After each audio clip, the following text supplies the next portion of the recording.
Hi everyone, thanks for tuning in to Raw Devotionals. I'm Johnny Raw, ready and willing to serve the Lord. Today's devotional is going to be about something that I think we could all relate to. It's about disappointment. When we hope for something, we want something, we're praying for something, and either we don't receive what we've been looking for or asking for, or we receive it and it's not really up to par to what we were expecting. I titled this devotional, God Does Not Disappoint.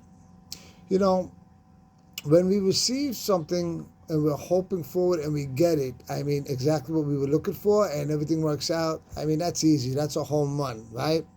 But sometimes we don't always get exactly what we want or we don't get it at all. And that's where disappointment comes in, heartbreak comes in. We're heartbroken because we didn't want it. We're let down.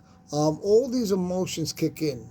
Proverbs 13:12 tells us that hope deferred makes the heart sick, but a longing fulfilled is a tree of life.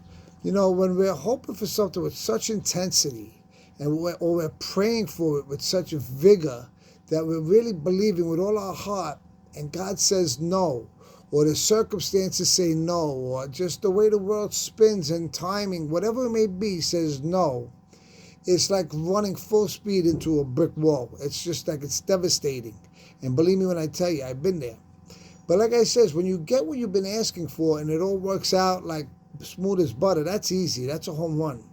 What do we do when we run into that brick wall and we have to settle for, let's say, what we think is second best, or we think that God has given us something that's second best? How do we deal with it in those situations? You know, is God really disappointing us?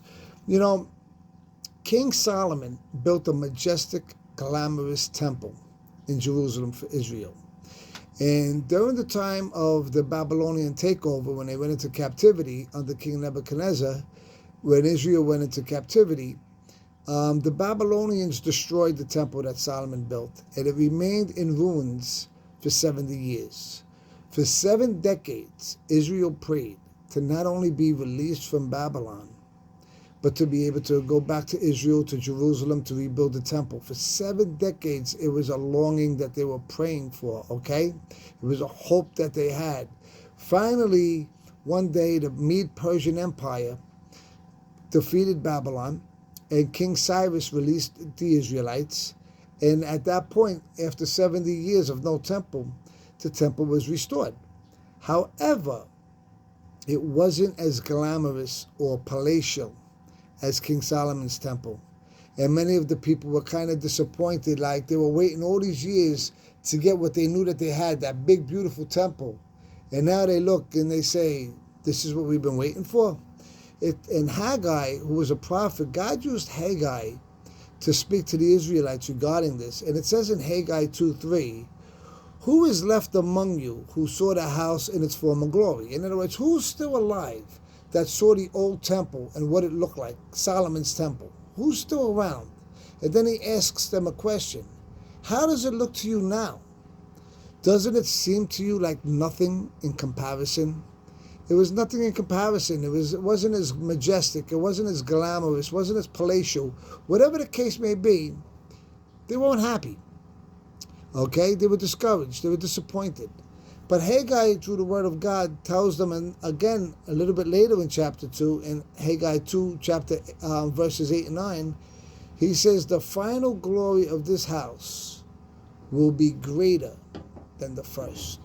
So in other words, don't get caught up in looks. Don't judge a book by its cover, because it may not look as great as the first one, but it's going to be better than the first one for what God was going to do with it. Like I said, don't always judge a book by its cover. You know, for example, you may be praying for a car. I don't know, something simple. But in your mind, in your hopes, you want a Mercedes, okay? But you can't really afford a Mercedes. Maybe you can, but it's not the most wisest financial decision. And God opens up the door to answer you with a Buick. Obviously, it's going to fail in comparison to the Mercedes.